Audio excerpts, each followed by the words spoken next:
बनवायचे पण भाजीला काहीच नाही. काय बी बनव, चांगलं बनव. आता काय शेण खालीवरी करू काय, कसं करू सांगा. वैतागले तिची आहे ती गाडी घातली. हाय काय भाजीला ना डाळ नाही मुगाचे, ना मसुरीची डाळ. मसुरीची डाळ आहे, मिरच्या नाही, हिरव्या मिरच्या नाही, कांदे आहे. काय करावं? का खालीवरी करावं आता? छान करा आणि छान करावं.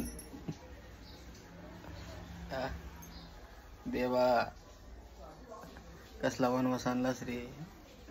गॅस दिला का? नाही, हा बिल नाही. गॅस आहे, काल बुक केला. माझं आलं नसेल ना, तुम्ही गेल्यावर आलं असेल. काय करावं भाजी आता? छान करा, छान छान काही करा पण छान. काही बी करा पण छान करावं. मीठ मिरचो खालीवरी करावं, मध्ये तेल घालून.